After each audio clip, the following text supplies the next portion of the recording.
బంగ్లాతో జరుగుతున్న రెండో test match ముగిశాక team India అదే జట్టుతో 3 టీ20ల సిరీస్లో తలపడనుంది. అక్టోబర్ 6 నుండి ప్రారంభం కానున్న ఈ సిరీస్కు సంబంధించిన జట్టును తాజాగా బీసీసీఐ ప్రకటించింది.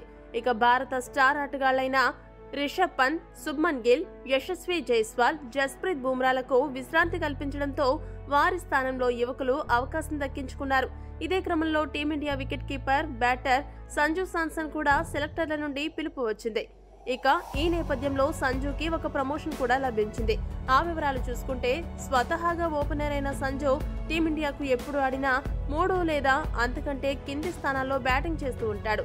అయితే బంగ్లాదేశ్తో జరగబోయే టీ20 సిరీస్కు టీమిండియా రెగ్యులర్ ఓపెనర్లు యశస్వి జైస్వాల్, శుభ్మన్ గిల్ అందుబాటులో లేకపోవడంతో ఈ సిరీస్లో సంజు శాంసన్ ఓపెనర్గా బరిలోకి దిగబోతున్నాడనే వార్తలు వెలుగులోకి వచ్చాయి.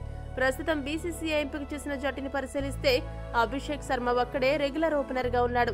దీంతో భారత ఇన్నింగ్స్ ను అభిషేక్ శర్మతో కలిసి ప్రారంభించేది సంజు శాంసనే అంటూ పలు రిపోర్టులు పేర్కొంటున్నాయి.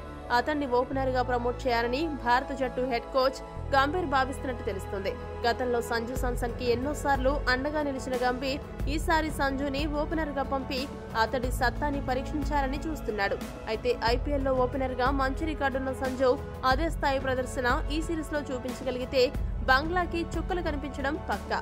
ఒకవైపు అభిషేక్ శర్మ, మరోవైపు సంజు ధీటుగా బ్యాటింగ్ చేయగలిగితే టీమిండియా భారీ స్కోరు చేయడాన్ని ఎవ్వరూ ఆపలేరు. ఇక సంజు కూడా ఈ సిరీస్ లో తనని తాను తప్పకుండా నిరూపించుకోవాలి. శ్రీలంక సిరీస్ లో వచ్చిన అవకాశాన్ని నేలపాలు చేసుకున్న సంజు ఇప్పుడు మ్యాచ్ విన్నింగ్ ఇన్నింగ్స్ ఆడాల్సిన పరిస్థితి ఏర్పడింది. మరి సంజుని ఓపెనర్ గా బీసీసీఐ ప్రమోట్ చేయడంపై మీ అభిప్రాయాన్ని తెలియజేయండి. మరిన్ని స్పోర్ట్స్ అప్డేట్స్ కోసం మా ఛానల్ ను సబ్స్క్రైబ్ చేసుకోండి.